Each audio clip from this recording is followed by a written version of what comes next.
What we are seeing at the moment is that Iran is boiling once again. The streets are on fire. We can see angry people out there protesting. The regime actually is under a lot of pressure. There is pressure from within the borders and even from beyond the borders. Now, hours after US President threatened a 25% tariff on the countries that are now doing business with Iran, there is a lot of pressure that is mounting on the nation. On the other side is Russia that is slamming US's action. Watch this report.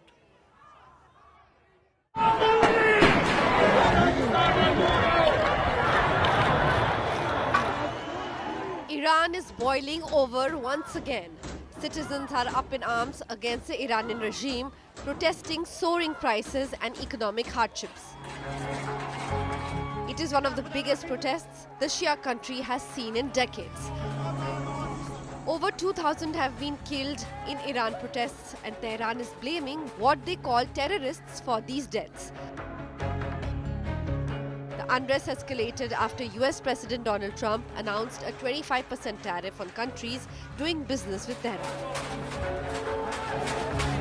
Pentagon is set to present Trump with additional options to punish Iran, while diplomatic measures are also under consideration. President Trump is very good at is always keeping all of his options on the table, and airstrikes would be one of the many options that are on the table for the commander-in-chief. Diplomacy is always the first option for the president. What sparked speculation about an American strike was Trump's statement on Sunday. Aren't supposed to be killed. These are violent. If you call them leaders, I don't know if they're leaders or just they rule through violence. But we're looking at it very seriously. The military is looking at it. And we're looking at some very strong options. We'll make a determination. Meanwhile, supporters of Supreme Leader Khamenei have taken to the streets in Tehran, protesting against the US and Israel.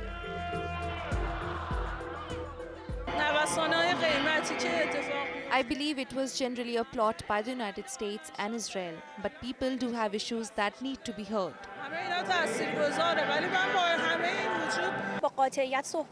The first step is to speak with determination about possible foreign interventions. And the next step is to respond to the rightful objections that we the people have regarding the state of the economy. Talk to the people and answer them with honesty.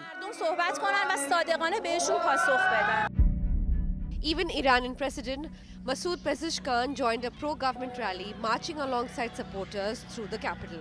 Tehran, however, says it is ready for talks with Washington on the basis of mutual respect, yet prepared for war.